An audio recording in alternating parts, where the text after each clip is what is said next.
the nature of this complex research. This is the agenda in front of you. Very, very brief introduction.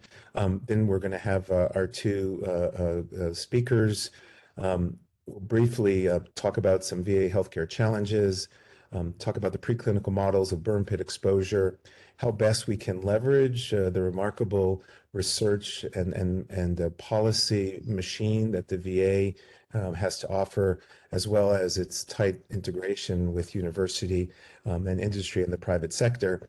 And then we're going to have a very vibrant panel from very distinguished researchers. We've asked them to summarize their 20 years of research in one slide. That's a massive challenge, and we appreciate that they've agreed to work with us on this. And of course, the nature of this short meeting is that we're planting seeds. We're planting seeds to connect the researchers, to connect both the clinicians and the non-clinicians, the researchers and the community, as well as the volunteer groups.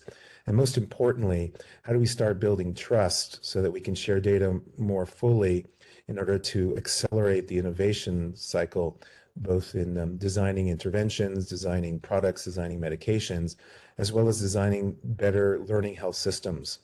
The key message coming out of the VA right now, as well as HHS, is how do we create systems that learn, that regularly and aggressively seek out present improvements and are very open to the fact that if things don't work properly, how do we apply the science of improvement that we'll talk about to be open to how to improve these interventions. Again, these could be drugs, these could be organizational interventions, they could be service interventions, whatever they might be. How do they all ultimately lead to better physical, mental, and spiritual wellness of the veterans? So I think with that, we should move to our guest speakers and keynote speakers. And I'll start, first of all, with introducing Rosie Lopez Torres.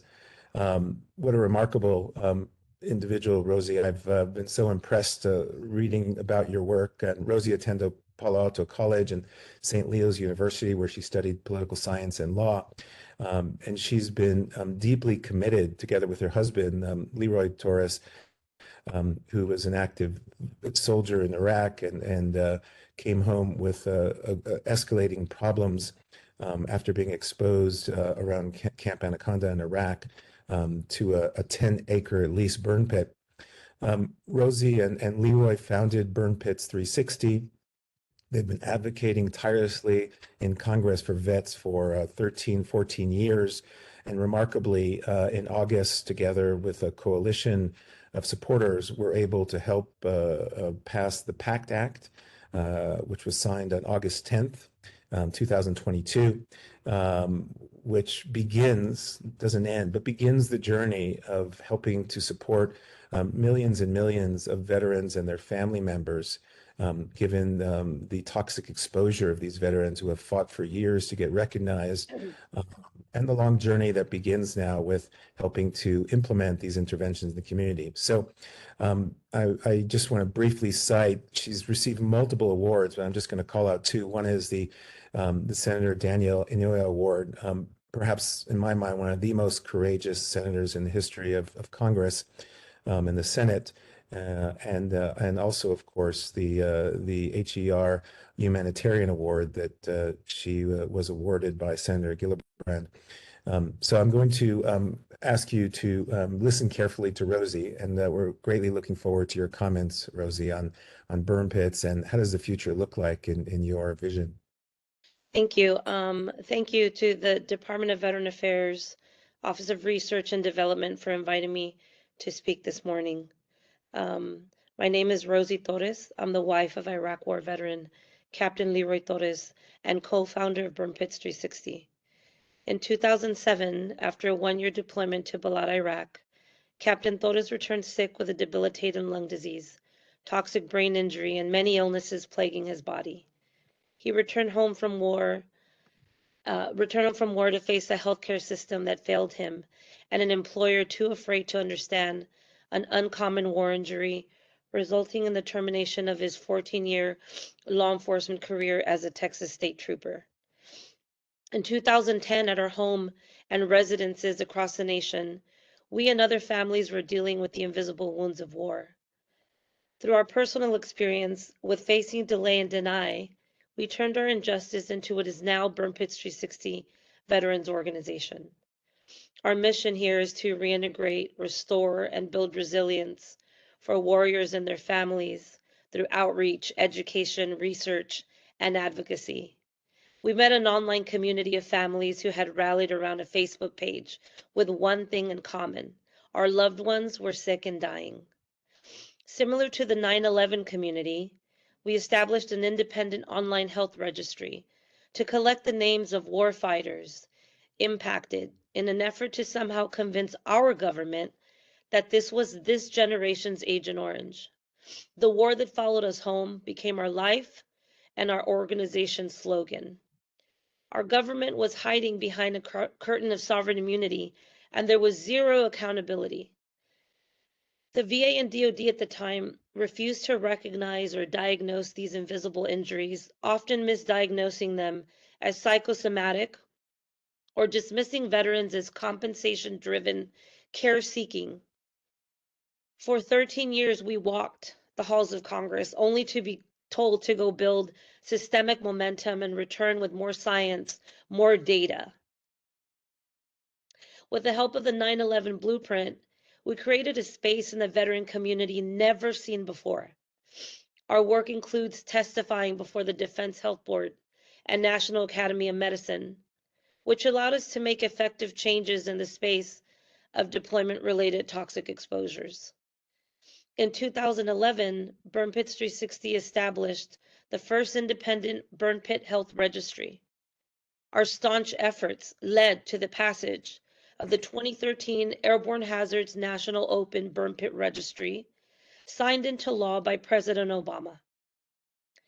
With the support of veterans, researchers, scientists, legal experts, press, and most importantly, the 9/11 World Trade Center advocates, Joe McKay, John Fiel, and John Stewart, we returned to Congress with data, research, photos, video testimonies of our dying warfighters and John Stewart's platform.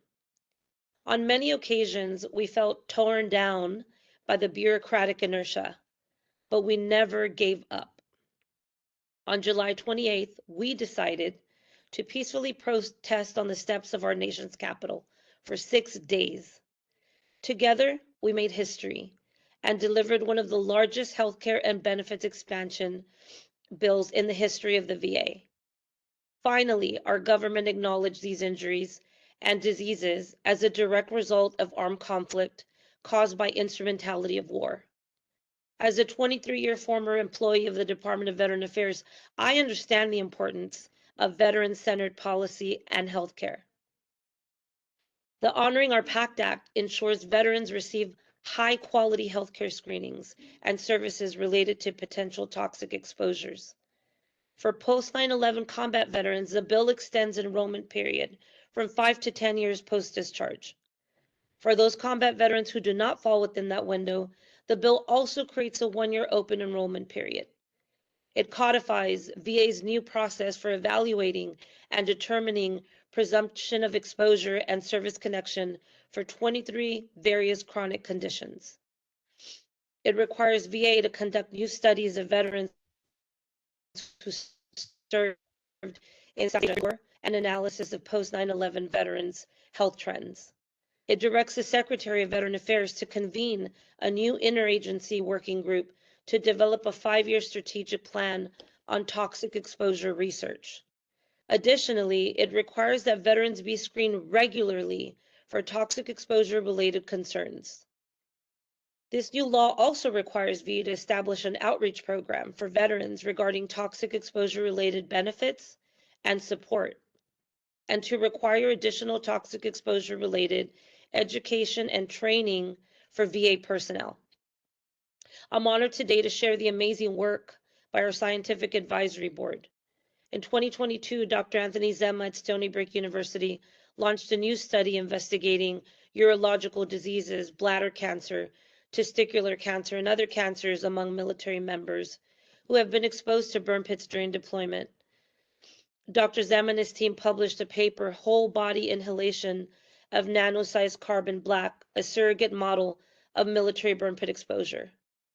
Our scientific committee chair, Dr. Julie Tomaska, was appointed to the National Research Advisory Council and was part of a panel presentation for the Undiagnosed Diseases Network at Harvard Medical School.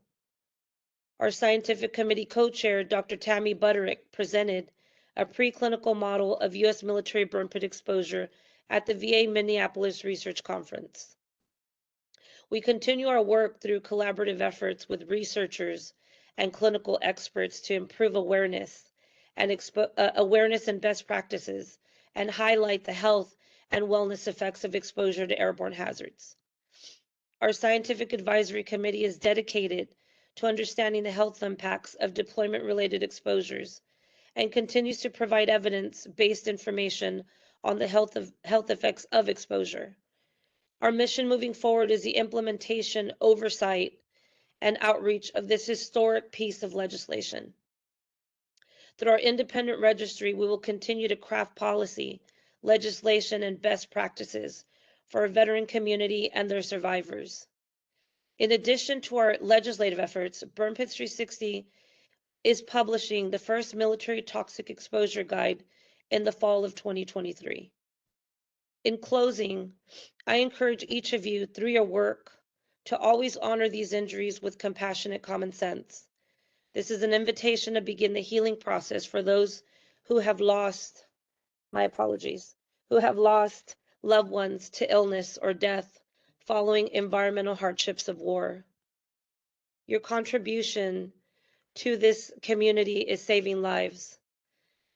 And let me say this, recently my husband Leroy received a scan that allowed him, in addition to receiving the diagnosis from one of our scientific advisory board members, Dr. Robert Miller, the scan in Miami allowed him to have a better idea of his prognosis and what the future looks like for us.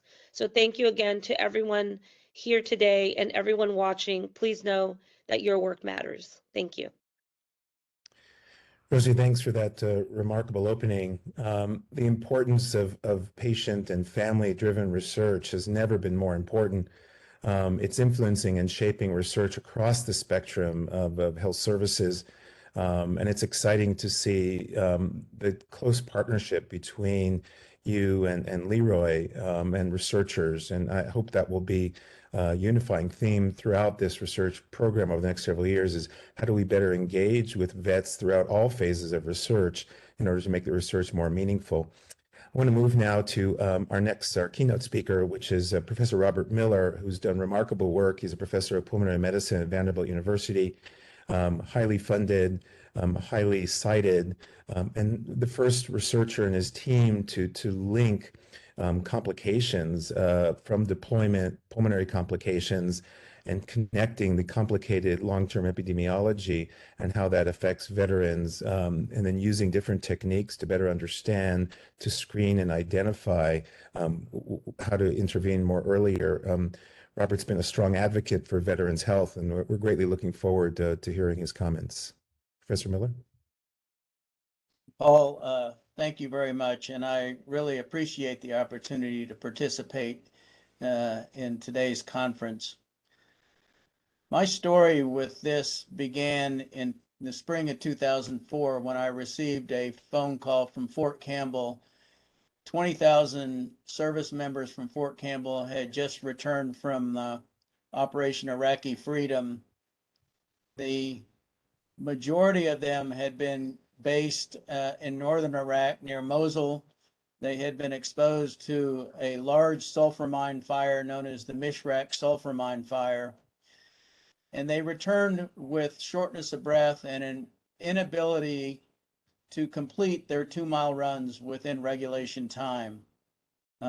Fort Campbell asked those of us at Vanderbilt to evaluate them, and their stories were consistent and remarkable. They said that they couldn't complete a 2-mile run, that previously they had been able to do so well within regulation time.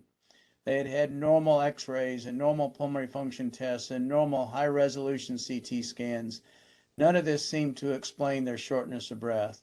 The volume of people that were referred was nothing more than incredible. We were seeing 3 or 4 a week, and the stories were always the same. And we took what I would consider an unusual path in pulmonary medicine, where you take someone with a normal X-ray and normal pulmonary function test and request a surgical lung biopsy. But the surgical lung biopsies helped tremendously, and what it showed was that these service members had multiple pulmonary departments affected by toxic lung injury.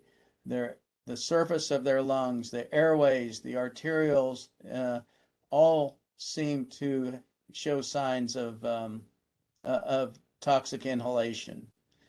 Well, the initial people that we saw had all been exposed to the sulfur mine fire, but over time, we saw service members who had never been exposed to this sulfur mine fire, but they had the same story and the same abnormal lung biopsies. Here's an example of a patient that we saw. He was a Black Hawk helicopter pilot. He'd been a lifetime non-smoker, and after his 2003 deployment, he couldn't complete a 2-mile run. At Vanderbilt, we have seen over 300 deployers. He is the only one of all the 300 that ever had pulmonary function tests before his deployment. And you can see in this slide that in 1997, prior to deployment, his pulmonary function tests were normal. And when he returned in 2005, his pulmonary function tests were normal or near normal. They were unremarkable, but they were significantly reduced compared to where he had been prior to deployment. He's similar to other data that we have, that when you compare our group of service members diagnosed with constrictive bronchiolitis and compare them to service members that have never been deployed, their numbers are normal, but significantly reduced from those who had never been deployed. They're similar to 9/11 rescue workers who have shortness of breath, firefighters that have regular pulmonary function tests, and their pulmonary function tests show a reduction, but still normal by normal standards. This is a manifestation of small airways disease, in that these tests, whether they're X-rays or pulmonary function tests or high-resolution CT scans, they are not sensitive to small airways disease until you get to a very, very advanced stage of disease. So this Black Hawk helicopter pilot, if you look at the photos below, his VATS biopsy showed that he had this lacy pigment along the surface of his lung. And all of that is like carbonaceous particulate matter. He has an airway that this is a fibrin stain that shows that his airway is thickened and it has significant fibrin deposition that meets criteria for constrictive bronchiolitis. And the arteriole, or the blood vessel that runs along this airway, is also severely scarred and narrowed. And the lining of his lung, the pleura of his lung, is inflamed and thickened. And all of this are things that, these were the findings that we had seen in our patients for many years. They were kind of controversial. I mean, people said, well, this is just one institution's report. We wouldn't have done the biopsies in this group because their X-rays and pulmonary function tests were normal. We might have defined the constrictive bronchiolitis in a different way than they did.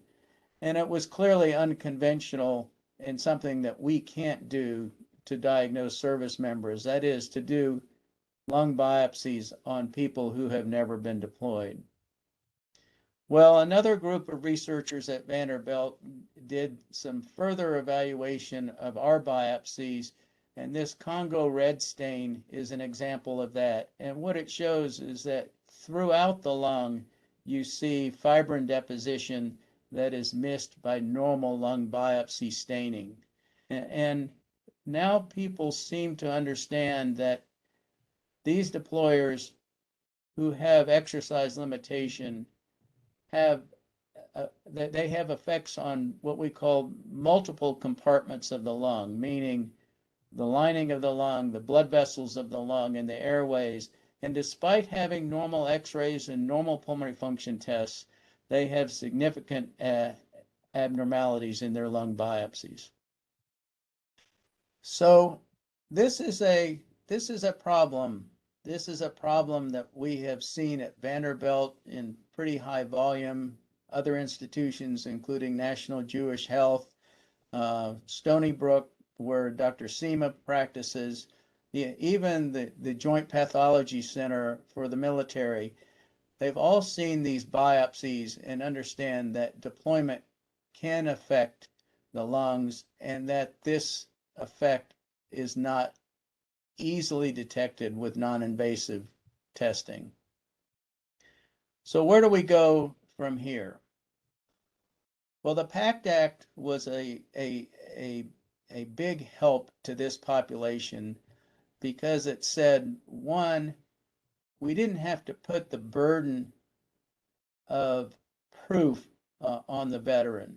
The second thing is that it allowed the secretary for the VA to say, we don't think that all people affected with exercise limitation or other respiratory problems have to undergo a surgical lung biopsy to prove that they have a deployment-related respiratory condition.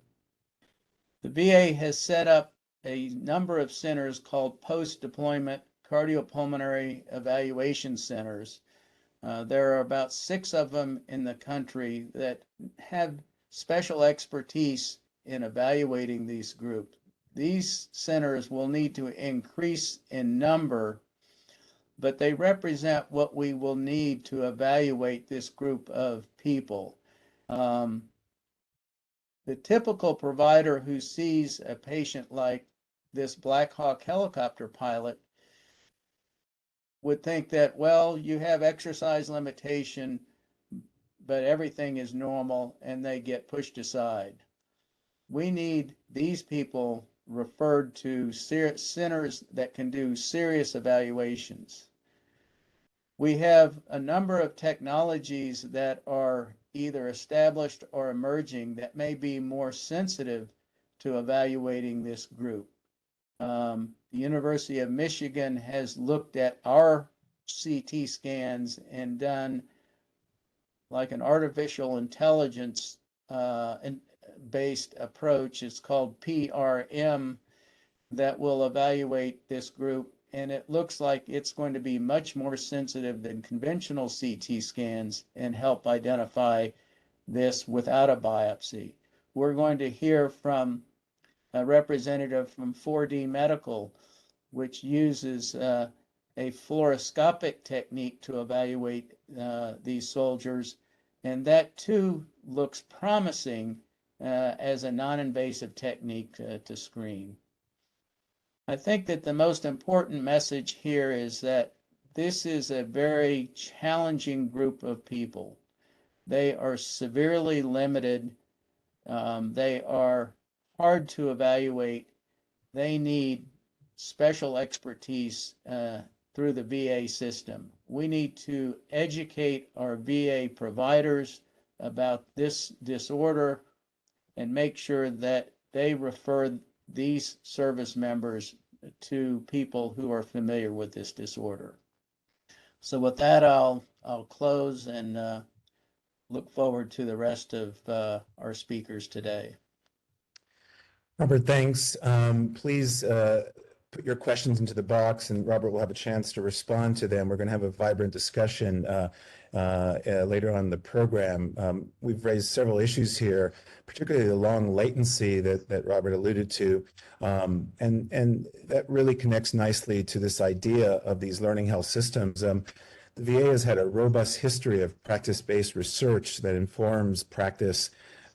Examples are mental health care, long-term wellness in the community, the ability to connect sustainable interest post a variety of issues of homelessness and women's health and health information technology. And so very briefly, this is the chronic care management model introduced by Wagner 25 years ago to make sure that we don't just think about the patient's illness in isolation of their community and environment.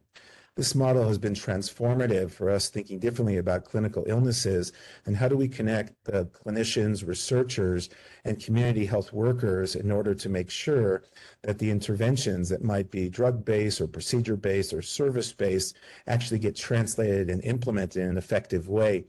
This chronic care model has been embraced by the VA, which has been using it to rethink a variety of service lines. And as you can see, both on the diagram on the left and then the more evolved one on the right, the importance of working very closely with family, community, and support networks to ensure that chronic lung disease, heart disease, and other organs are not just diagnosed and treated at a tertiary center, but are continued in the community. This model, I think, is very appropriate for the burn pit exposure community. And given the 30-year, at least, history of the VA exploring chronic illness that way, we think it's a great way to think about how to connect the disparate parts of the system in order to address the implementation gap between the research and between implementing and successfully sustaining that in the community. In the next slide is a second key building block. This is the Donabedian model. And Donabedian, this is work published in the British Medical Journal 10 years ago. Donabedian, who was a researcher 40 years ago, argued that in order to improve the outcomes of patients, we have to think about the relationship between the structure of the health service, the process level, and the outcome. We just heard from Dr. Miller about how do we influence very to the right near the outcomes. We need to think about upstream as well. What are the policies that influence the ability to gain access, to align the various clinical research opportunities, to bring innovation into that process? And as we're doing that design, we're constantly thinking, how do we implement that in real communities across the US and wherever veterans are? And how do we make sure that we're constantly improving the performance of these systems? So this idea of the nexus between the design of basic science research and clinical research, implementing it in real world conditions, and finally, rigorously improving it using tools that the VA have celebrated for at least 30 years and are very well known to be leaders in this space. In the next slide, you'll see an example. This is the most important health services research model being used around the world. It came out of the VA in Cleveland, the Consolidated Framework for Implementation Research. And briefly, what this proposes is that we need to be thinking at the most basic science level, how will these interventions and innovations actually get implemented in the community? The idea of connecting the most basic science to the most applied science, bringing together these scientists and clinicians to accelerate the time to innovation, to understand opportunities for improvement, and to think up front what will be the outcomes for the veterans and their families, what are the outcomes for the services, for the VA hospitals and the ISDNs, and what are the implementation long-term as it relates to costs, adoption, penetration, sustainability. The VA's HSR&D are usually successful and are seen as models around the world for taking basic science and implementing it in complex organ failures. And so as we think about burn pits, as you've heard earlier from Rosie, influencing all organs of the body, we need to be thinking not just in isolation, but how do we connect that to the community wellness and services? They might be in the mental health of vets, it might be in the pulmonary health, it might be in exercise support. In short, connecting these ideas upstream at the research phase, the funding and execution, allows us to accelerate the adoption and the implementation of these ideas in the field. I hope that in the conversation that follows now, we can borrow and reference some of these models of research and implementation in order to address what's been well known within healthcare as well as within veteran health, which is the implementation gap between the science and theory that we know that works. But why is that gap sustain itself when we're trying to get better outcomes in veterans in communities? That might be limited access, it might be limited interventions, and most importantly, despite the evidence that shows that these interventions work, it might take quite a while to get the measurable epidemiological outcomes that we hope for. So hopefully this is a nidus for those types of conversations, and we'll put some references. As you know, there are a series of references that I put the link to before that addresses these various aspects. So now we're going to move to key military toxic and exposure topics. We're going to have several topics that you're going to hear about. Again, each of these are celebrated researchers. Mark Klein will be the first one. We've asked them to limit their comments to 5 minutes, which is really, really hard. I know Mark is the chief of hematology in Minneapolis, associate professor at the University of Minnesota. He's been well funded and well cited. His key interests are cancer biology and how do we connect the exposures of these veterans to short and long-term oncological development. Mark? All right, thank you. So again, thank you so much, Paul, for that nice introduction. So I first came to the VA on faculty about 15 years ago. There's a couple of things I noticed a little bit differently from when I was in training, and I did train partly at the VA. One is that there were a lot of requests at that time, so around mid 2000s, for letters regarding their cancer being related to various exposures. The second was noticing many people having more than one cancer over the course of their lifetime. With respect to the first main question there, I'm like, when you write a letter, you have to write you try to write a letter in such a way that's favorable to the veteran, but is also, very truthful. And what that really comes down to is it as likely as not that the exposures were related to that cancer? The data behind that has been very, very challenging, and I've had to write that letter numerous times, probably well over 100 times. And so one of the first things we recognize in the VA healthcare challenges is turning what appears to be at the outset likely interactions and relationship into data and biology that we can understand, that we can subsequently target. And that's so this slide here is a paradigm along for oncology, but with respect, it can happen, we can apply this structure to many different diseases. So I would say that a main challenge of the VA is getting the data into our system and then allowing us to develop the biology and then subsequently outcomes. And the problem is that we don't have a nice infrastructure for doing that up until, I would say, now. So these are some examples of some solutions that might be part of a larger framework.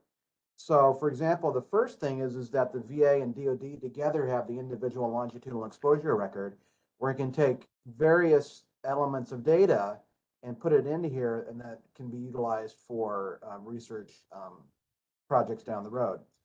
Secondly, is that precision medicine has really come to the forefront, and a definition of precision medicine or precision oncology, from my point of view, is a bit of a moving target. But like right now, we would define, for example, precision oncology as applying the most appropriate treatment to the appropriate patient at the appropriate time, informed by an understanding of various characteristics. It might be molecular, genetic, and now it might be imaging, exposures, cultural issues, things like that. So we're really thinking broadly, and we're thinking about, for example, the disease or the tumor and the patient. So now we've got a very large national precision oncology program, and the MVP, where you could get a lot of the genomics, for example, pharmacogenomics, to put everything together.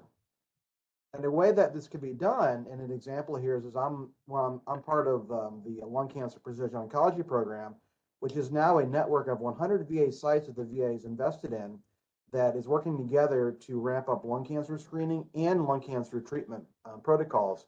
So piggybacking on an example like this would would work quite well. This leads us then into what is now, as part of the VA research organization, the VA is starting to develop what we call actively managed portfolios. So precision oncology is the first one, but we're going to see more come down the pipe. And then what we can see here is that we need to remove some of the silos. We see that here we see in this bottom right-hand corner, research, operations, and veterans are not siloed, but they're all interconnected. And this is what we would say would be kind of a framework for a learning healthcare system for down the road. So the idea is that we bring for example, this meeting is the first foray into this area to bring in researchers from across disciplines and some that can see across the disciplines to try all the way from preclinical research through implementation science. So we're not thinking about different aspects of care, in pieces where it takes, the average of 17 years to implement finding. We're going to really try to accelerate that process dramatically. So with that, I think that's really the gist I wanted to get across to everyone. So we can move on to the next area. I believe we're going to have questions at the very end. We will, Mark. Fabulous. Thanks for staying on schedule. Our next panelist is an old colleague and friend, Dr. Tony Zima. And Tony has been a leader in calling out and researching the initially the toxic exposures in 9/11 in New York, and since has been relentless in really focusing on veterans' wellness. Has been a key part of helping drive the national agenda as well as the presidential signed bill, and also how best to use technologies, including remote patient monitoring technologies, to better understand the short and long-term exposures of veterans. Tony?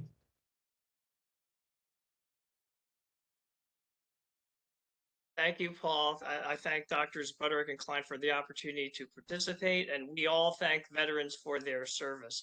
Our team at the International Center of Excellence in Deployment Health and Medical Geosciences at Northwell and in Engineering at Stony Brook would like to highlight 4 topics on this slide. The first is using non-invasive measures that Dr. Miller was alluding to. We're using maximal inspiratory pressure and impulse oscillometry to detect non-invasively the risk for disease and current disease, because some of those patients may go to biopsy. So the second, as you see in the upper right-hand corner, is a lung biopsy, checking for jet fuel and carcinogens in lung tissue and other tissues that we're getting, including bladder. The third topic is in the lower right-hand corner. We've seen bone in the lung, otherwise known as pulmonary ossification, likely related to inhaling an alkaline substance from the burn pits, which is changing calcium metabolism. And the final thing is the fourth thing that Rosie Torres alluded to is in our latest team effort, we found that 39% of burn pit exposed respondents in the Burn Pits 360 survey self-reported seeing gross red blood or hematuria in their urine. So let's go over these 4 topics. Number 1 is the non-invasive measures. So we're using several tools non-invasively to assess burn pit exposed veterans. One is something called the maximal inspiratory pressure, and it measures respiratory muscle strength. And that was reduced in 67% of burn pit exposed veterans we studied. And the concern is that if it's 130 degrees in the desert in Iraq and you drink out of water bottles, that's okay. But if you light it on fire with jet fuel, burning plastic releases N-hexane, which is a neurotoxin. And we've seen patients with non-hereditary Parkinson's-like disease and reduced respiratory muscle strength. So doing the respiratory muscle strength, maximal inspiratory pressure is one test that we do non-invasively. The other test we do is impulse oscillometry that looks for the distal areas narrowing that Dr. Miller alluded to, and we can see if it's reversible. If it's not reversible and they have negative skin test to allergens, then we move to the upper right-hand corner, we go to lung biopsy. And in this lung biopsy, you can see those black particles. Those are burn particles. They look like a firefighter from 9/11. And you can see the white crystals. Those are the same crystals that Dr. Miller showed in his New England Journal of Medicine paper. They're dust particles, and they contain metal. They contain burned, oxidized metal, including titanium that was burned before inhalation. They contain carcinogens, including jet fuels, N-hexane, and naphthalene, and benzene. And we see polycyclic aromatic hydrocarbons, which are carcinogens or burned particles. All that pink stuff is similar to what he was showing on that red Congo red stain. That is lung fibrosis. And this is a soldier who underwent 2 lung transplants and passed away. In the lower right-hand corner, we see pulmonary ossification. That big red ring is bone in the lung, which is highly unusual. And it is undetectable with a CAT scan. So we're really concerned about that as well. And as mentioned, the recent urological study showed that 39% of respondents self-reported seeing blood in the urine, which could be from a variety of causes, but this is such a high rate. It's very, very concerning. So we advocate and urge any veteran exposed to burn pits who notes that they see blood in their urine, they should get that checked out immediately.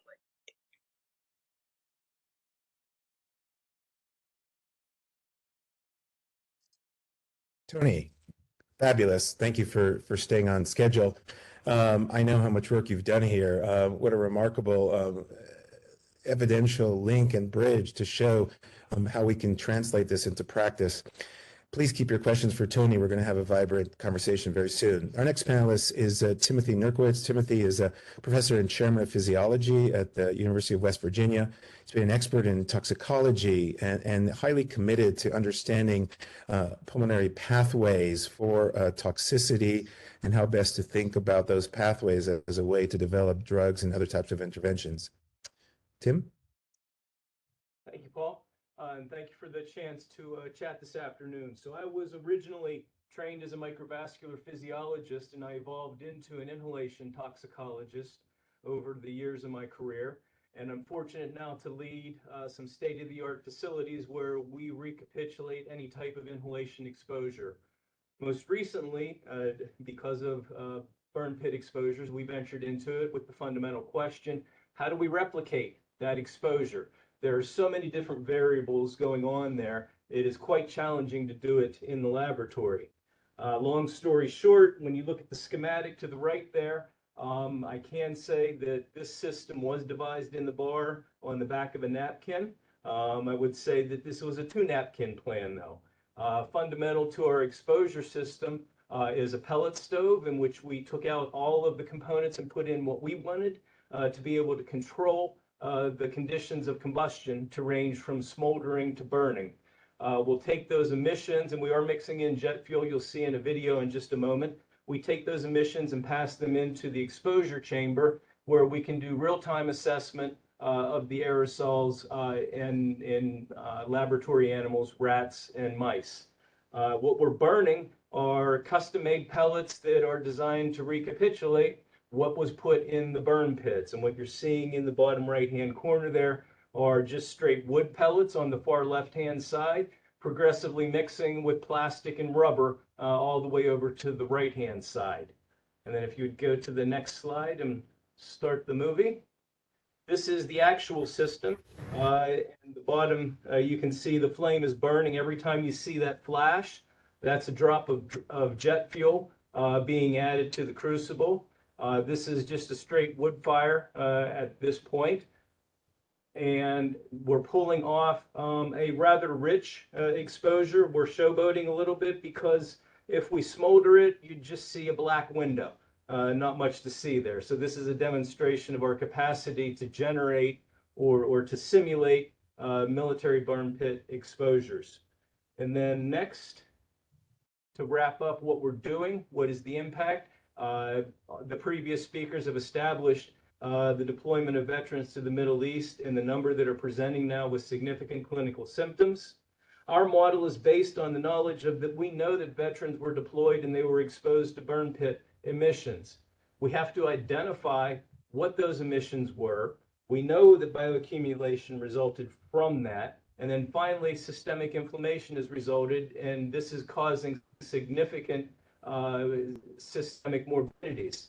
Our goal is to recapitulate that as best as we can with laboratory animals to get similar bioaccumulation and systemic inflammatory endpoints and looking for overlapping markers amongst our laboratory animals. The greater significance of this to veterans healthcare is presented at the bottom, but I'd like to present it from a different perspective of that I have cardiovascular disease, I have pain, and I have inflammation. I'm not a veteran, so the underlying mechanisms of the things that are afflicting me are not the same as they are for veterans. So our greater goal in this is to first identify those mechanisms, and then if we're truly going to advance veterans healthcare, we take that to the next step as the underlying root cause. Thank you. Tim, fabulous. What an exciting adventure in simulating and translating clinical challenges in the real world. Our next speaker is Jacob Lindheimer, who's the Deputy Associate Chief at the Veterans Facility in Madison. Jacob's very interested in exercise physiology and how that deeply connects to the wellness of vets, and how do we better think about interventions to improve not just the exercise, but how does it help to mark and understand the deterioration of cardiovascular capacity? Jacob? Thank you, Paul. So hello, and thank you to the audience for taking the time to join in. The purpose of this slide is to increase awareness for some key clinical, educational, and research-related resources within the Veterans Health Administration, and also highlight some partnership pathways for advancing military exposure research. So starting on the left, the VHA Office of Patient Care Services, and more specifically, Health Outcomes Military Exposures, or HOME, offers a range of options. And I'll give you a few examples, starting with registries. So VA's Health Registry Evaluation is a free voluntary medical assessment of potential exposures to certain environmental hazards during military service. The image here is showing 6 different registries being offered by HOME. The newest is the Airborne Hazards and Open Burn Pit Registry, which starts with an online self-assessment questionnaire where veterans can report exposures and health concerns, and afterward, they can ask for a free in-person medical evaluation at their local facility. Another HOME resource is the War-Related Illness and Injury Study Center, or the RISC. And this is a tertiary care health center with physical locations in New Jersey, California, and Washington, D.C. The RISC has a lot to offer, including a clinical care program with exposure assessments and medical evaluations, and a research program focusing on innovative treatments. And further, their education and risk communication program provides a wealth of information, including trainings for clinicians, podcasts, fact sheets, webinars, and newsletters, all of which are located on their website. Moving on to a third HOME resource within the New Jersey RISC is the Airborne Hazards and Burn Pit Center of Excellence, which was officially recognized as a VA Center of Excellence in May of 2019. And through a combination of registry data examination, clinical and translational research, specialized evaluations and diagnostics, and development and dissemination of educational resources, this organization is actively working to address concerns related to airborne hazards exposures. They also established the Post-Deployment Cardiopulmonary Evaluation Network, which was mentioned earlier, and I'll touch on that a bit later. Now listed in the middle column in the slide are some major efforts from the VHA Office of Research and Development, or ORD, which has been working to improve the lives of veterans for almost a century. The ORD enterprise spans a network of more than 100 VA facilities and includes over 2,200 active research projects. One of the key strategic priorities of ORD is putting VA data to work for veterans. And to that point, the VA's largest research effort, the Million Veterans Program, or MVP, is a genetic and health research program working to better understand risk factors and individualized treatments for illnesses affecting veterans. Thus far, over 870,000 veterans have enrolled in this program, and more than 100 peer-reviewed publications have come from it. Another key ORD strategic priority is increasing veterans' access to high-quality clinical trials. And this brings me to the network of dedicated enrollment sites, or nodes, a consortium of 23 VA medical centers with teams dedicated to enhancing the overall performance, compliance, and management of multi-site clinical research. And finally, for eligible VA researchers out there, ORD's recently added Military Exposure Research Program is seeking grant applications for research which advances the assessment of military exposures and their effects on veterans' health. The next submission deadline is September 11th of this year, and more info can be found on ORD's internal website. The third and final theme of this presentation is VHA partnerships. And let's start with academic partnerships. A critical example is HOME's Post-Deployment Cardiopulmonary Evaluation Network. It's a collaboration of expert clinicians and researchers in respiratory health among VA medical centers in Ann Arbor, Baltimore, Eastern Colorado, New Jersey, and San Francisco, and their associated academic affiliates.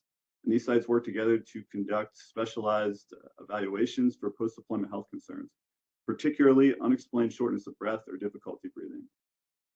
Moving on, in addition to the NODES program that I mentioned earlier, the more recently established partnered research program within ORD is also working to increase veterans' access to high-quality clinical trials. specifically by serving as the entry point for study sponsors and clinical research organizations, establishing connections to evaluate potential research collaborations, and offering guidance and support on select operational activities. A third VHA partner, which has been around for over 30 years, is NAVREF, a membership organization of VA-affiliated nonprofit corporations authorized by Congress to provide flexible funding mechanisms for research and education at VA facilities nationwide. A key objective of NAVREF is to increase industry-sponsored clinical research cooperation within the VA. I'll just conclude by saying that this list is by no means exhaustive, but it's a great place to start. Speaking of which, I want to clarify that while I'm a VA employee, I do not work for or speak on behalf of any of the specific programs I mentioned on this slide. So my ability to field any technical questions will be limited. However, following this conference, a one-page information sheet which links to these resources will be made available for those who are interested. Thank you very much for your time, and back to you, Paul. Thanks so much. Now for the final presentation before we open it up for questions is really the translation innovation part. So Jason Kirkness is a PhD, Senior Vice President for Medical Affairs in Los Angeles, volunteer professor at University of Miami. Go Hurricanes, Jason. And Jason's going to help us think about the translation and commercialization of ideas and how can we think about the pipeline of how to get these ideas, either drug-based or implement-based or service-based, into a commercial, regulatory, and market validation. Jason? Thank you very much, Dr. Branch. So first of all, very, very honored to be part of this faculty and presentation and to be invited to deliver this part of it, the presentation. And just to focus in, so over the last 25 years, my focus has been pulmonary physiology and the translation of various aspects of pulmonary physiology into device development and commercialization. And 4D Medical, of which I'm currently working with, has a translational approach that because 4D Medical is also staffed by and founded by veterans. You can tell from my accent, I have Australian heritage. However, we have an Australian and US-based office, and our approach has been partnering with universities and veteran affairs hospitals to deliver research for veterans. And on the top line, what you can see is a range of different approaches to delivering research tools. So from basic science, as Tim talked about before, about being able to look at small animal models on a rapid development and be able to look at exposures that you cannot really do in human models, and then translate that into the middle section where you could apply the same type of imaging and four-dimensional imaging in order to evaluate non-invasively lung function. And then on the top left-hand panel, the translation component goes on to develop a fully fledged dedicated lung functional scanner that can look at the function of in a matter of seconds and apply that to epidemiological research. Now, if I dig a little bit deeper into the physiology components rather than the device components, on the bottom layer, what you can see is very, very rich data obtained from two mice here, one with a disease and one without. And on the right, the flashing lungs, you can see that there are areas there that are obstructed, but there's also very, very subtle restricted diseases. And as you know, a toxic exposure may not affect people. So it might depend on the amount of exposure, the duration of exposure. So the expression of disease, or for example, the expression of lung diseases may not be equivalent across the population or in individuals. In the middle panel at the bottom, you see a left and a right panel in a person who has received a therapy, a novel therapy. It's called whole lung lavage for an occupational lung disease. And you can see there are obvious areas that show difference in the lung function. The lung function highlighted by the color there, red in the looking at low function areas, and blue looking at high function areas. And you can see that there's a spread of the distribution of disease in this individual, and that post-therapy, there's a reduction in the amount of low functioning areas. And then onto the right panel at the bottom, what we see is an example of data obtained from the University of Miami and the University of Vanderbilt, looking at folks with deployment-related lung injury compared to a normal, healthy control sample. And you can see that when you're looking at lung function, which is measured on the bottom in terms of specific ventilation, there is a shift in the overall distribution of the lung function. And these folks in this group are the same individuals that Dr. Miller described before, and Rosie Torres described briefly in her introduction. So we are really thrilled to have a translational program to support the VA across the USA and be able to work with groups such as the University of Michigan, Miami, Vanderbilt, and others to build out these translational programs and to support the improvement of veteran health. And in that, I'd welcome future questions and hand back to you, Dr. Branch. Jason, thanks. Great to have that contribution and key aspect of the translation into the marketplace. So now we have ample time. We have about 25, 27 minutes for questions. The panelists are available. They've only given a small part of their deep insights. So let's start with, so there have been several questions in the chat box, and I don't know if the various panelists, are you able to see the questions?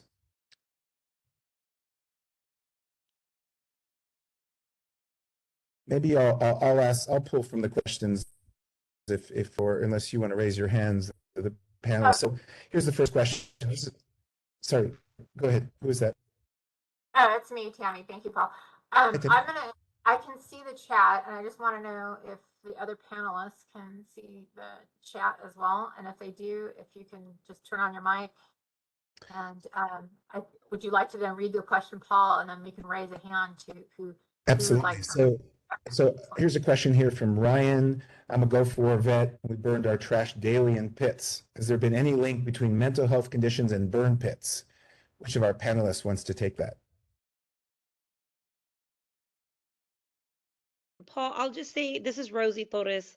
I'll just say briefly that we, Leroy had a brain scan done a few years ago over in Colorado, a Q-spec scan. And the scan revealed to us exactly what we suspected. And it gave them an understanding of what was going on with the cognitive function, the irritability and all these things. What we took away from that was a diagnosis of I went blank.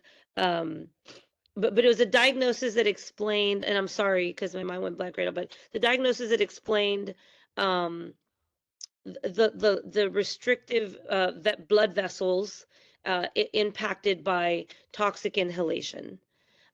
So it did reveal to us that there's definitely a connection between the loss of cognitive, the decrease in cognitive function and the inhalation of these dioxins as he lived around the burn pits and worked around the burn pits. So I believe from the scan results that we received that there's definitely a connection in regards to, it's not just the lungs, it's the whole body in its entirety that is impacted by inhaling jet fuel and all of these toxins. So I hope that gives a little bit of insight on what we experienced and discovered as a family, and many of the veterans that I know that have also received this Q-spec scan that gave them the same diagnosis. Rosie, thanks.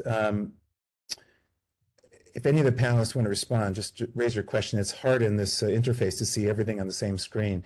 I'm going to ask Tony for this. Tony, here's a question from Emilio, and I had it and then it disappeared. Hold on for a second. So Emilio was asking about exposure, about male and from Julio, sorry, any information about male infertility, abnormal prostate size coming from toxic exposure. You've been working on this urological study. His question relates particularly to Camp Lejeune water contamination and any evidence from the burn pit exposure around impact on prostate or male infertility? Paul, I don't see Tony on the call, so I don't know if his Okay. been dropped. Maybe Dr. Miller might be able to comment. If not, we can certainly fill out the survey, and there's a section where on comments, if you would like to add additional information, we can put that. We can make sure that comment is questions in there, and we can get back to you with the appropriate information and links. Great. What are other questions that you have summarized, Tammy, that people have been sending in?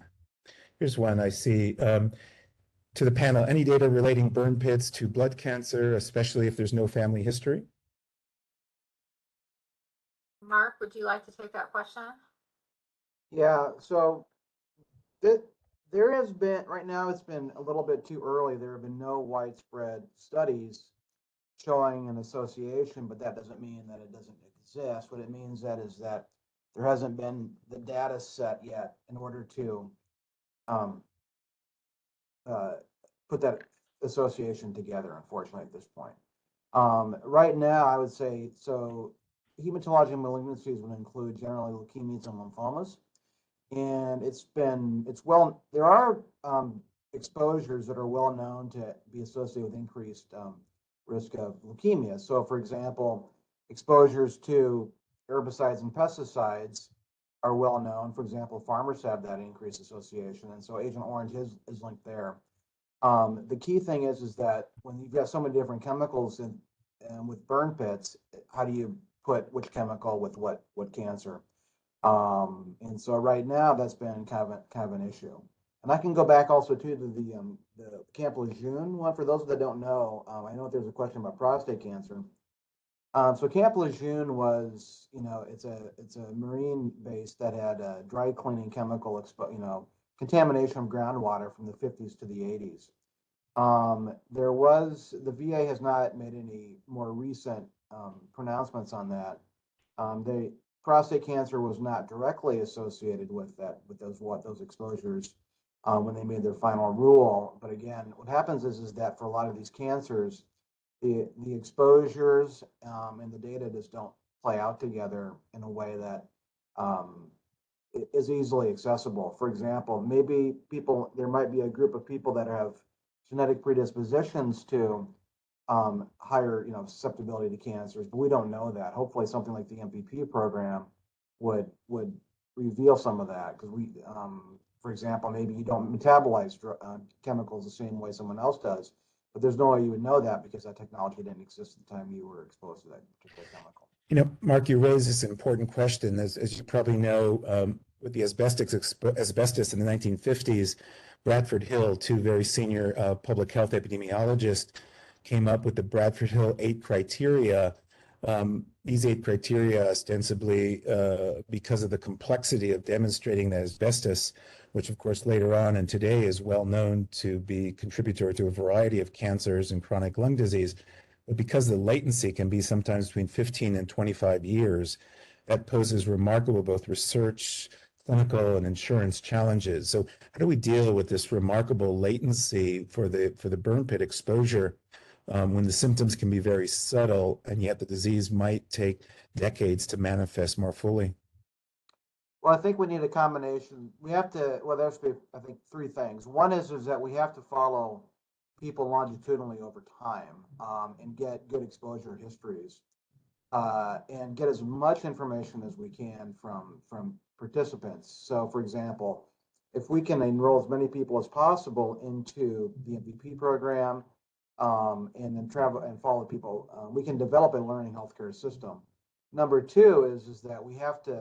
There has to be as the preclinical work has to go. We have to demonstrate that there's a plausible physiologic or biological basis for the chemicals. And then third, there has to be a recognition that we're not going to have data for everything, but if we have a reasonable physiologic or biologic link between the preclinical work and our longer term work, there are innovative clinical analyses that you can apply to identify presumptive associations before you get the data that's strong enough and where it's going to be, for example, in Agent Orange, we don't, that ship has unfortunately sailed for a lot of veterans, and our techniques to identify those associations are present now, but weren't there at the time when it was most appropriate. So I would say, a combination of those three areas is probably at least one area in a large scale of the VA across the country that's cohesive and within a framework. Yeah, I mean, related to that, I've been in conversation the last several months, Mark, with researchers in other countries that had their soldiers exposed in Iraq and Afghanistan. I'm not seeing that much work around burn pit exposure in France, the UK, Australia. I don't know if any of the panelists, Mark, you or others, want to talk about collaboration with researchers looking at veterans from other armies that participated in the coalition that equally had exposures during those few years, and what type of opportunities there are for research collaboration with them. That I don't know specifically. I've not heard of that. I think it's a great idea. I am a member of the Mesothelioma Committee for the International Association for Study of Lung Cancer, and that is a truly international organization. The head of the committee is Paul Voss from the Netherlands, and so it's actually an international committee. That's one example. Mesothelioma would be one of those areas where that has happened because Michele Carboni at the University of Hawaii has done he's a researcher in mesothelioma that's well known, identified BAP1 mutations in several cancers, but he's gone around the world actually to identify outbreaks of mesothelioma, usually from mines. And in fact, here in Minneapolis, there is the taconite mines, which goes into steel pellets for steel making. They also have an increased signal for mesothelioma outside of the usual, for example, the Navy exposures with ships and pipe insulation. But working with organizations like Burn Pits 360 or like that might be one foray in order to get into areas where there's an interest in that area to fight in. But as far as military to military, I'm not aware of particular interactions, but I think people would be up for it for sure. Yeah, Jason, I've been an advisor to the Australian Defence Forces. Are you aware of any work going on? Because I know several Australians have been exposed, and I understand there's a small study going on. But are you doing any work with the ADF around this? So we're not specifically doing work with the ADF, but we're doing some work with investigators at the university who are collaborating with them, and I think that there's plenty of room for collaboration, and also even with current deployment, so active duty folks as well. So I think that there's a lot of scope for development of technologies that can be applied before and on return, on post deployment as well. Thanks. Rosie, I was struck by, I imagine you saw this story in the Washington Post about 2 or 3 weeks ago, which talked about the exposure to Iraqis and Afghanis around the American camps. And they seem to be manifesting a variety of symptoms that seem quite similar to what we're talking about. But I'm curious if your group has worked with any NGOs, or if there's been interest to work with that, looking at how we can learn from their, if you will, controlled exposure, and what type of research learnings from people that had multi-chronic exposure, not just intermittent, and how that might help us better understand the broad epidemiology over time. Yeah, Paul, and it's amazing you mentioned this. Years ago, way back, we partnered with Amnesty International, and we tapped into a space that had really never been seen before, where Amnesty was highlighting importance of amplifying awareness for the veteran community, something not ever done before, but as well as for the Iraqi locals, right? So we have heard. There's one doctor in particular. I can't pronounce her whole, like her name, but I call her Dr. Savi.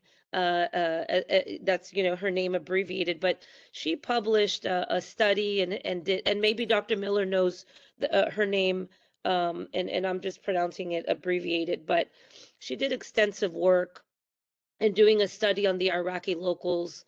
She attached a presentation and had visuals of, the impacts of exposure, the deformities, all the things that like pregnant women were experiencing and so forth. So I think there's a big opportunity to tap into that space. I think it'll give us a better understanding of the issue in its entirety, and just to really help one another as communities, right? Um, they're all human beings. Everyone has a right to understand the effects of inhaling these horrific toxins. But yes, I know there's work that has been done in that space, and we're open to working with um, also veterans from other countries that have reached out to us in the past decade that have those questions that are being brought up today.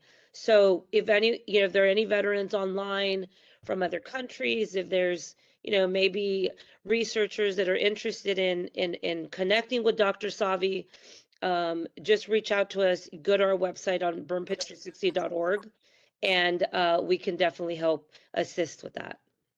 Thanks, Rosie.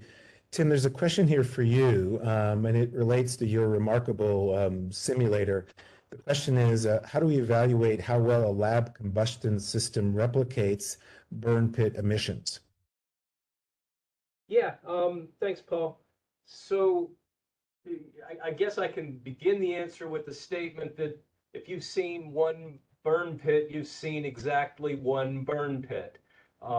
There is no way to 100% accurately capture every burn pit and every exposure. So rather than take that approach, there are a series of superb papers that have identified what the most commonly burnt substances and wastes in these pits were, as well as a combination of the variables that are at play there. Things such as the temperature, the distance from the pit, the prevailing environmental conditions. Those are the variables that we can control in our system. And then the context of how well does it model it? We do a battery of assessments, chemical and size-based assessments of the aerosols immediately off the generator and then in the exposure pit, because there's a great deal of dynamic shift of the emissions immediately after combustion to the ultimate time of delivery.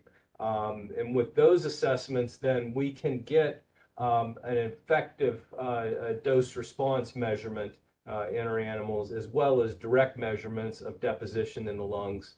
Because that's another concept at play here. In toxicology, the dose is the poison, and you can't determine the dose if you haven't accurately characterized what's in the emission. And so that's our greater goal that we can work backwards from, of knowing what the key components were. To Tony's talk, he was identifying plastics. We have plastics in there. We selected a pellet stove because it gives us the liberty to put anything in it that we want. And so we have to start someplace. We acknowledge that nothing is going to be a perfect model, but we are confident that we can recapitulate a large portion of these emission exposures and get started from there. Thanks, Tim. There's a question here from Lou Zayas. What's being done for veterans that are in country at this time? What is being done to protect them? Anybody of the panelists would like to respond to that?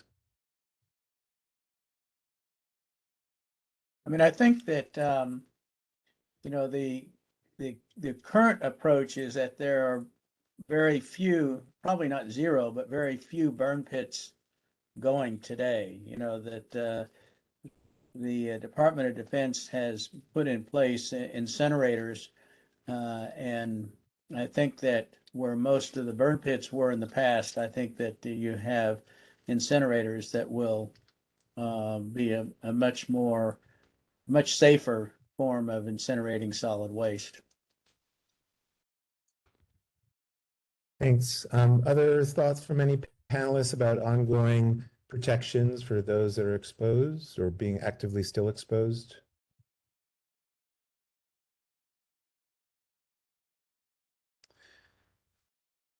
Okay. I'm trying to just see all the questions here. There's a question here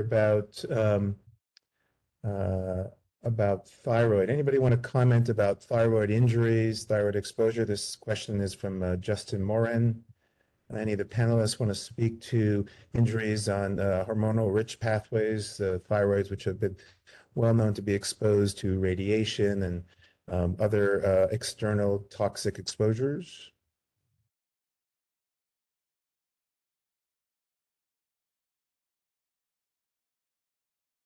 So I don't think we have any endocrinologists on the panel here right now. I can certainly speak to, well, thyroid cancer is always a tricky one. It does tend to be one that, it's increased in response to exposures, specifically radiation exposures. And so that would be, and it does tend to have a bit of a latency period. It tends to, if it's not an aggressive lymphoma or thyroid cancer, like for example, an anaplastic thyroid, there are other ones like follicular and papillary subtypes of thyroid cancer that are slow growing, and tend to be, and they tend to pop up at, not classic times. So, example, it's not a classic cancer that we would screen for. So things we would screen for would be classically, at least, would be breast cancer, prostate cancer, colon cancer would be the big three we screen for. So having awareness would be an important thing with regard to issues that with thyroid issues coming down the pike.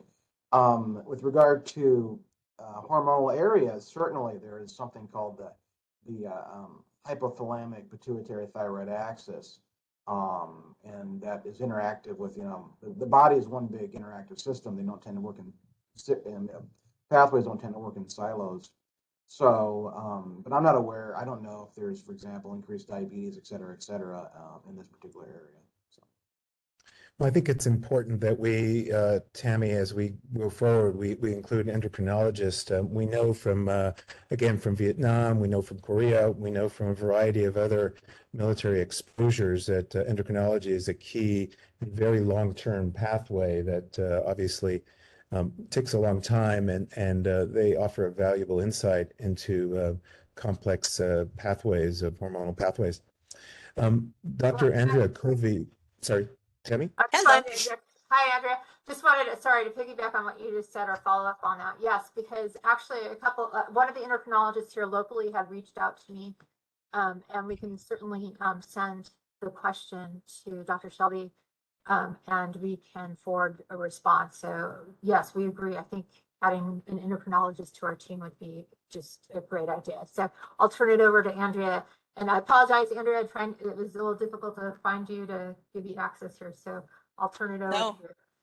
My apologies. I'm not great with the links for WebEx, so I think I probably joined incorrectly. But I did want to make sure, since we were running out of time, to put in my 2 cents as a pulmonologist, that many veteran physicians are very engaged in this, very excited about this. My specialty is lung cancer screening, and many of us are standing by, hoping that as the lung cancer research program, matures, and as these wonderful collaborations are coming to fruition, that the people that are capable of doing lung cancer screening on a large scale are standing by and are ready if that's something that's shown to be beneficial. So I just wanted to put in my 2 cents that we're actively engaged. We're excited about these collaborations and looking forward to future services, future studies, and future early detection of cancer for people exposed to burn pits.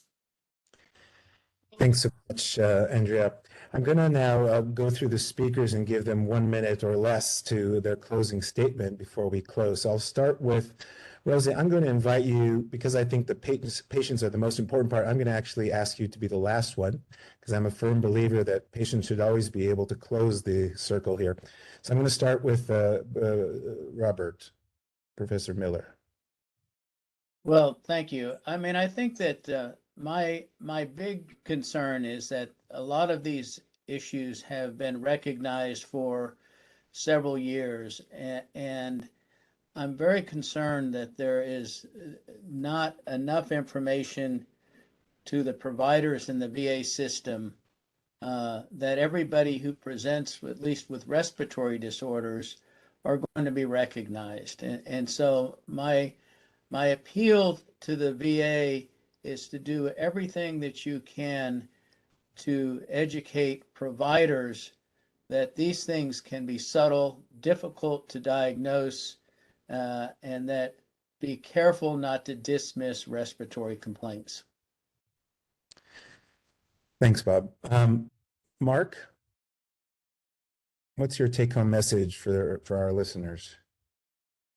I think my take-home message would be a key moving forward. I think the key to success in helping veterans in this area is going to be continuing to push down the silos and to really recognize and think outside the box a little bit with regard to exposures and where success might come from. So, for example, I think now and taking advantage of innovative things for people you wouldn't normally work with in the past. So thinking about how things can interact, I would say intersectional innovation, and really working, for example, and taking people that have not worked together and putting them together to think outside the box a little bit and to just keep after it and realizing that a lot of interactions, you know, for example, we're used to writing grants on our own and now we're team science.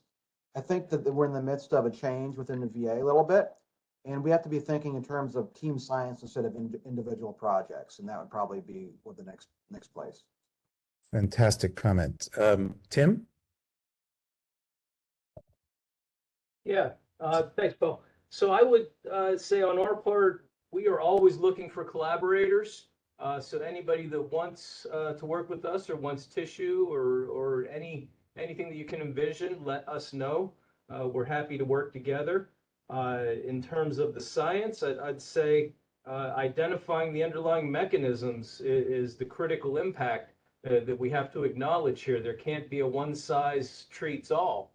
And that goes not just for the mechanisms, but the consideration of the veterans. And so it's largely a male population, but there are female veterans and they have been exposed, and the expectations that their mechanisms are identical to those of a male, that will not hold up. It has not held up in other areas of research. So we need to get in front of the population in these considerations and incorporate that in our models.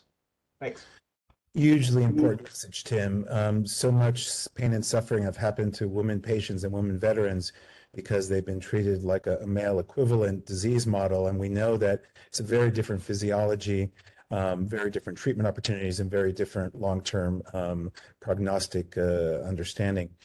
Jacob, your take-home message? I'd just like to reemphasize the information that we're going to circulate after this conference. And you know, if you've experienced frustration, whether it be from research regulations, whether it be from not getting the care that you need, or finding the educational resources that you're looking for, please don't give up just yet. There are a lot of people who really are working hard to advance this mission. So again, please feel free to find this information and seek it out, and including making sure that your providers are aware of any advanced training that they can do to better meet your needs. Thank you. Great. Jason? Thanks, Paul. The thing that I'd like to emphasize just in closing is the real need to echo actually Mark's comment of rapid innovation in this space. And with regard to, you know, I presented one example here. There's many other examples of innovation in this space. And also when it comes to physiological or function assessment of function, that we shouldn't just be looking, for example, just in the lung space, for example. It should be the combination of multi-systems, as we've discussed here. Cardiovascular outcomes as well are extraordinarily important. Not that we talked about the cardiovascular components today, but for example, breathlessness as a symptom quite often can be associated with a concordance between both the pulmonary system and the vascular system. So I think elements of all of those aspects, and we are very excited to be growing partners with the VA on this mission. So congratulations to everybody here. Thank you. Thanks, Jason. Rosie, as you know, patients are the most important reason why we do this work. Patients and their families across all of medicine, patient-reported outcomes, PROMs, patient-reported experience are essential. And I'm so glad that your organization is central to this work, and Burn Pit 360 is doing so much. So I'd like to invite you to wrap the meeting up, and then I'll hand it over to Tammy. But what are your final take-home messages for the community listening? Sure. I mean, I have one message, but two different audiences, right? For the VA and DoD, I just want to remind them that, you know, as the cameras have gone away, and to Congress as well, and people have patted themselves on the back, we must remind ourselves that implementation of PACT isn't just about public service announcements, and it's not just about, you know, us highlighting the importance of granting compensation benefits to veterans. It needs to be about, you know, proper screening, detection, specialized healthcare. So please do not dismiss these illnesses as, you know, veterans suffering from anxiety or all the things that they've been labeled as presenting with these horrible conditions, but to embrace the new technology and the information that veterans are providing. I think that every day that DoD and VA stalls at not embracing those things, it's a missed opportunity. For veterans out there suffering, because the thing to remember is that although PACT Act is passed, at the end of the day, veterans are still sick and dying, right? And although I'm grateful that Congress decided not to wait on the research and decided to grant us this historic piece of legislation, it's very important that veterans not, you know, there's hope at the end of the day. You know, log your conditions, your symptoms, take them to your providers, visit our website, burnpit360.org. There's tons of information that you can use to navigate your healthcare. And then for VA, DoD, and for the veterans, be on the lookout for this amazing military toxic exposure guide that's going to be beneficial, not just to the veteran community, but to our clinicians. So thank you for this opportunity to address such an important issue, and stay tuned for more to come. We'll be doing a lot of great work with VA and with other independent researchers. Rosie, thank you for those compelling words. We've had 192 participants intermittently throughout the meeting today. This is an exciting meeting. Thank you so much for the speakers. We have so much work to do. We've had a moral, scientific, and ethical challenge to work together for vets, their families, and for the strength of our country. Thank you so much for everybody. I'm going to hand this over to Tammy to close. Tammy? Excellent. Thank you, everyone. I just want to make a quick announcement. We will be sending out some information and links regarding some of the studies and resources that are provided. So there will be a short survey at the conclusion of the meeting, and you can fill in your information, and we'll be happy to forward the documents that we just described. And in closing, I think it's really critical. It's important for us to think about how we deliver healthcare, and how healthcare and research relating to toxin exposure really depends on a team science approach. And, you know, we've just shown you our working group, but regardless of the working group and the expertise, I think what really needs to be forefront when thinking about our approaches or how to use our expertise is really to, again, what Rosie had mentioned, is to make sure veterans are heard, and and their symptoms and their what their experience is experiencing, it is taken is noted, because that is just equally as important as all our expertise and all our all of our research experiences. So I think I'll leave it at that. And I am just really overwhelmed with the support and time and effort everybody has put into today's conference. And I hope to be hearing more from you. And we will be announcing upcoming events and research and other topics of interest to our audience here. So thank you very much. Bye, everybody. Thank you. Thank you so much. Bye-bye. We were hoping at the end maybe to do a group picture. I don't know, before people leave, if you all want to show your cameras, stop the slides and allow Tammy and her team to take a screenshot, which would be a takeaway message from the meeting. I don't know if that's still possible, but if you could just stop sharing the slides, Tammy, which will then allow us to see all the pictures and have people open their cameras, and we can do a group picture. Can we pull that off? I think so. There, got it. So, I'm not a WebEx expert. so if everybody can open their cameras, Tammy, be ready with your screen, picture taking. Minimize you have to minimize your footprint, because you're like huge there, but Oh, I can't figure out how to do this. Paul, this might not work. Otherwise, I'm going to assign it to Jadida. okay. I apologize. Yeah. We should be able to see everybody, like Hollywood Squares, all 70 of us here now, but I'm only seeing about 12 or 15, so I'm not sure how it works with WebEx. But unfortunately, I don't think the participants have the access to their cameras because of the settings. Got it. All right. I apologize. I am not. At least you have the speakers, so take those shots, and that will be one of the deliverables from this wonderful meeting. So thank you, everybody, for participating. Well, I was able to do grid view, and I can see everybody with their camera on right now. Okay, Jadida, can you do a screenshot? Yes, I got all of us, but I think the intent was to get all of the participants. Yeah, I don't think it's possible. So I apologize, everybody. It's on. And there was a hand up by Mary Lee. Mary Lee, did you want to add something? No, hand is down. All right. Thanks, everybody. Have a wonderful day, and looking forward to closely working with you as we go forward.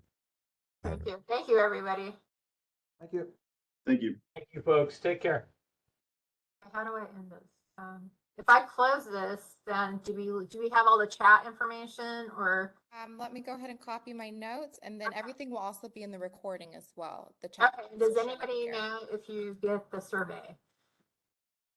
I sent out the survey link several times. Okay, because I can't see any of that on my end. Yeah, it was really kind of difficult to figure out what was going on. Okay, so I'm going to close this. Mary, thank you if you can hear us. And thank you, Mark. I think it was a success. I hope so. I think it went over well. So I'm going to log off, and I'm going to go find Janine, and then we'll take notes. All right. Yep. Thank you. Thanks, everybody. Jadida, you were a godsend. Thank you. Wow. Thanks. Well done. Thank you. Bye. Bye, Mary. Bye. Oh, and if anybody's on, we'll get to your questions if we didn't get it. So I apologize. Okay. Oh, yeah. Okay, end webinar. If I end it, what happens? Save webinar files. Okay. And I have no idea where this is going. Browse.